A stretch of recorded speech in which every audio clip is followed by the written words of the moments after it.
My mother always said my father carried his rank the way other men carried a grudge close to his chest. Always ready to use it. He was a 3-star Admiral. 31 years of service. Every wall in our house in Annapolis had something on it. A commendation. A photograph.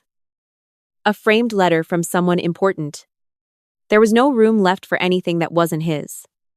I understood early that I was decoration. Not a daughter. Decoration. My brother, Carter, was the one who mattered. Carter, who got the window seat at every restaurant. Carter, whose report cards went on the refrigerator. Carter, who got driving lessons in the driveway while I watched from my bedroom window, pressing my forehead against the glass until it left a mark. I was 7 the first time my father told someone I wanted to be a nurse. I didn't want to be a nurse. I had never said I wanted to be a nurse. I had said, at dinner the week before, that I wanted to fly jets. I had said it clearly. The way children say things they mean with their whole body. My father had looked at me the way you look at a television that's switched on in another room briefly, without interest, and gone back to his conversation with Carter about the Naval Academy application timeline. Carter was elefin. After dinner, I went to my room and sat on the floor next to my bed and thought about it for a long time. I decided I hadn't said it loud enough. I spent the next 20 years learning to be louder in ways he couldn't ignore. I was not a loud child. I was a quiet one who paid attention.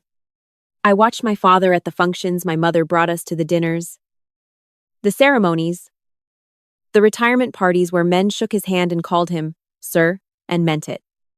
I watched how the room tilted toward him when he walked in. How people recalibrated.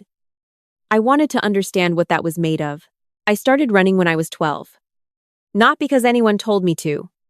Because I had read somewhere that Navy SEALs ran before sunrise, and I wanted to know what that felt like. The first morning I made it to the end of the street and back. By the time I was 14, I was doing 4 miles before my father's alarm went off. He never noticed. My mother noticed. She came downstairs one morning while I was stretching in the kitchen and looked at me for a long moment and then said, very quietly, that I reminded her of someone she used to know. I asked who. She just smiled and handed me a glass of water. I think about that a lot now. I think she knew something she didn't know how to say. Carter crashed his car at 17. Not badly offender. A mailbox. A neighbor's fence. But the story grew in the retelling, until my father had turned it into a lesson about composure under pressure. By the time Carter applied to Annapolis, the crash was a footnote in a larger story about character. I applied to Annapolis the same year. I submitted my application on a Tuesday. Left it on the kitchen counter because I wanted my father to see it. And went to school. When I came home, it was moved to the edge of the counter near the recycling bin. He never mentioned it. I got in anyway. He found out when the acceptance letter came in the mail. He was holding it when I walked in from track practice.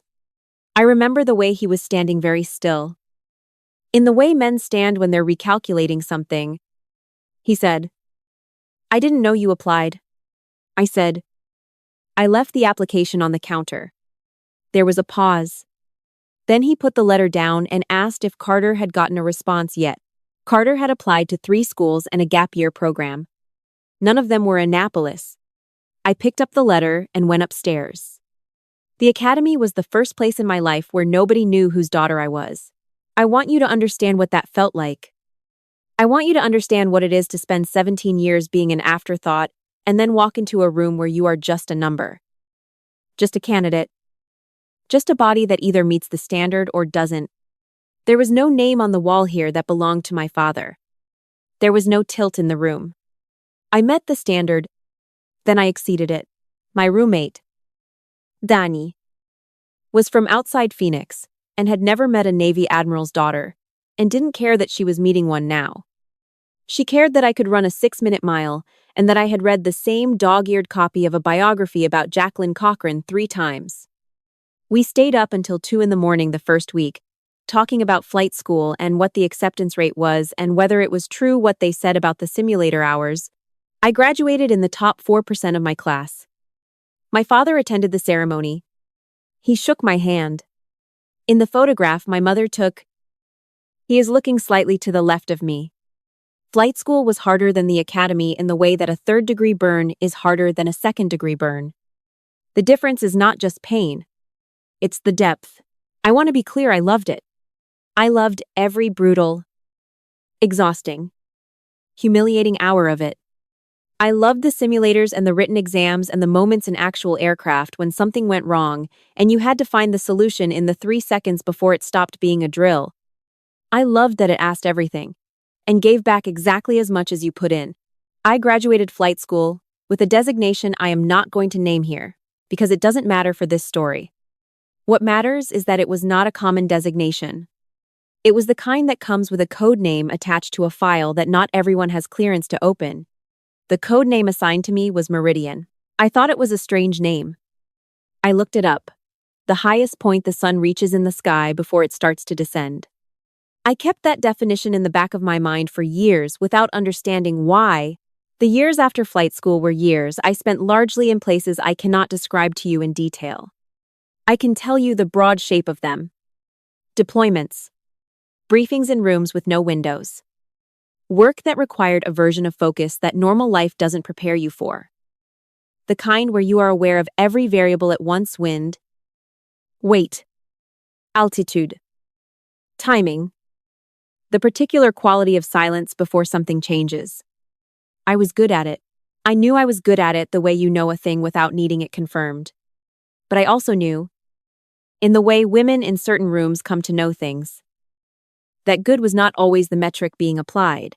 There was a mission, I will call it a coordination exercise, because that is the most I can say where my call was, the difference between an outcome and a catastrophe. After, the debrief was thorough and clinical. And at the end, the senior officer in the room looked at me and said, "Meridian." That was textbook. Textbook. I held that word like something I'd found in a coat pocket. Unexpected. Warm. I called my mother that evening from a number that didn't connect back to anything. I did not call my father. He retired the spring I was 29.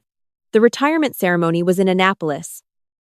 On a bright cold day in March that smelled like the bay, my mother wore the blue dress she'd worn to 3 previous ceremonies for other people and kept touching the hem of it.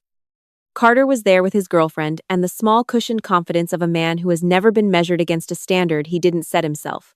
My father was given a folded flag and a room full of applause and a speech by a vice admiral who used the phrase "distinguished career" 4 times. I stood in the 3rd row. I clapped when everyone clapped. Afterward, at the reception, my father moved through the room with the ease of a man who has spent 30 years knowing exactly where he stood. People came to him. They always came to him. He received them with the particular warmth of someone who has learned that warmth is also a form of authority. He came to me once.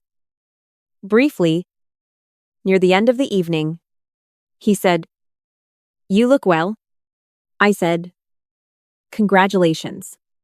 He looked at me the way he always looked at me, that glance that landed just slightly off-center, like a photograph hung crooked. And then someone said his name across the room and he turned away. I stood there for a moment. Then I got a glass of water from the bar and found my mother and stayed close to her for the rest of the night. The event that changed everything was not something I planned for or anticipated. It was a joint services gala 8 months after my father's retirement. He had been appointed to a civilian advisory board, the kind of position that keeps former high-ranking officers in rooms where things are decided, and he attended these events with the same ownership he had always carried into uniform. I was there in a professional capacity that I cannot fully detail. What I can tell you is that I was seated at a table near the back of the room, and that I was wearing my dress uniform, and that the room contained people from every branch and several interagency departments and a handful of civilians whose titles were longer than their business cards. My father was at the head table. He saw me when I came in.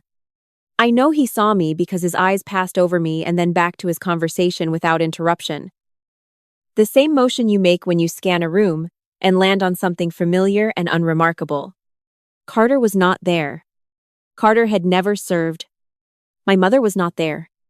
My mother was home in Annapolis with the dog they'd gotten after retirement. The golden retriever my father had named Commander because of course he had. I sat down and ordered water and reviewed the evening in my head.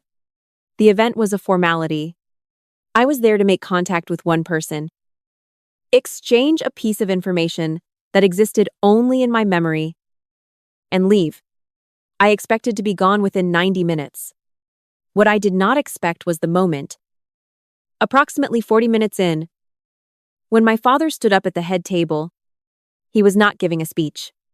He was performing. There is a difference. He was talking about capability gaps in the current force structure. A topic he understood well, and delivered with the authority of a man who no longer needed to verify his credentials. People were listening. The room had its particular gala-grade attention, not rapt, but present. And then he said something that I will not repeat word for word because the exact words are less important than what they did to the air in the room. He gestured in my direction, not at me specifically. I don't think he even registered. It was me, and made a comment about staff officers who pushed paper and scheduled logistics, and that the military's real strength was in its operators, not its administrators. The woman next to me glanced at the insignia on my uniform. I looked at my water glass. The man to my right, a colonel I had met once at a briefing 3 years earlier, went very still in the specific way that people go still when they are deciding whether to say something. I kept looking at my water glass. My father finished his thought to a polite ripple of acknowledgement and sat down. I breathed. Once. Carefully. The way I had been trained to breathe in conditions that required stillness. Then, from the other side of the room, a woman I recognized, a deputy director whose name I will not use, stood and said something to the senior officer seated beside her. I watched the senior officer look up, look across the room, look at me, and stand. She crossed the room in the unhurried way of someone who knows their presence, rearranges spaces. She stopped at my table. She did not look at anyone else. She said, "I need a word with Meridian." The room heard it. Gala rooms are quiet enough, when something is said with that kind of weight, that the nearby tables hear it. My father's table heard it. I saw his head come up. I said, "Of course." I stood. I followed her toward the side corridor. At the door, she turned briefly and looked back at the room. The way you close a door on your way out, a final glance. Efficient. Complete. And then we were in the corridor, and the door swung shut behind us, and I stood in the quiet and let myself exhale. She looked at me and said, "Was that your father?" I said. "Yes." She was quiet for a moment. Then she said, "The Meridian file crosses my desk more than almost any other active code. You understand that?" I said, "I do." She said, "He had no idea." It was not a question, but I answered it anyway. I said, "No. He didn't." She looked at me for another moment with an expression I recognized but can't quite name, something between assessment and something older. More personal. Then she said, "Go back in. I'll find you later." I went back in. I did not look at my father when I sat back down. I did not need to. The colonel to my right leaned over and said, very quietly, "Meridian, I should have recognized you. I'm sorry I didn't say something sooner." I told him it was fine. Across the room, I was aware without looking. In the way you are aware of weather, that my father had become very still. The kind of still that means something has changed in a person's understanding of the room they are in. I drank my water. I waited. He found me near the end of the evening, when the room had thinned and the servers were circling with the last of the dessert trays. He came to stand beside me, and for a moment he didn't say anything. I let the silence be his to fill. He said, "I didn't know." I looked at him. He was older than I had a habit of remembering. Retirement had done something to the structure of his face, not softened it. Exactly. But redistributed it. He looked like a man who had recently lost something he hadn't known he was carrying. I said, "I know you didn't." He said, The Meridian designation. He stopped. I waited. He said, "That's not a file I have clearance for." I said, "No." Another silence. He said, "How long?" Not a question. A reckoning. I said, 7 years. He looked away.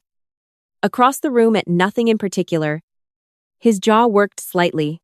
I thought about the photograph from my graduation, where he was looking just to the left of me. I thought about the application on the counter.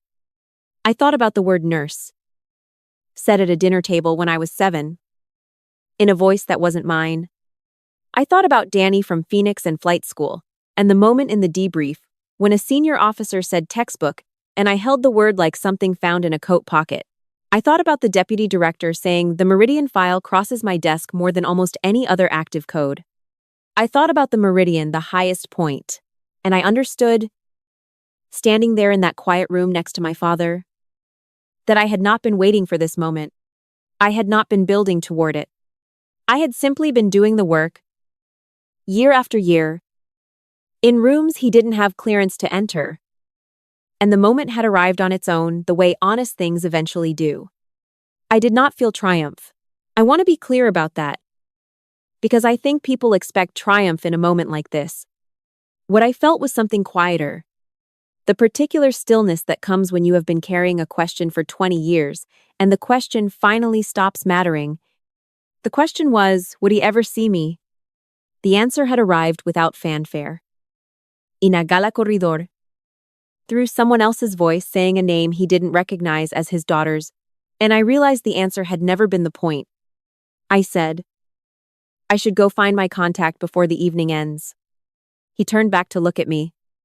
His eyes did that thing they had always done, landed just slightly off center. But this time I watched them correct. Slowly, like a compass settling. He said, "I owe you," and stopped. I let him stop. I said, "Good night." I meant it as a kindness. I walked across the room to find the person I had come to find. Did the work I had come to do, and left the building at 9:47 inches the evening into the cold March air. I called my mother from the car. She picked up on the second ring. I said, "Hey." She said, "Hey, baby. How was it?" I looked out the windshield at the dark road and the lit windows of the building receding in the rearview mirror. I said, "It was fine. It was exactly what it needed to be." She said she was glad. I drove home. The dog would be waiting for her. Commandé. The golden retriever with the wrong name, in a house where the right names had always come a little late. I thought Carter would hear about it eventually. He would hear the version my father told. And that version would be incomplete. And Carter would believe it because Carter had never needed the full version of anything. I thought my mother already knew what she had always known. She had handed me that glass of water at 5 in the morning when I was 12 years old and said I reminded her of someone, and she had never needed to say anything else. I thought 7 years of work in rooms without windows, doing something that mattered. And not once had I needed my father's name on a wall to get there. The road was empty and straight. I turned on the radio. I drove,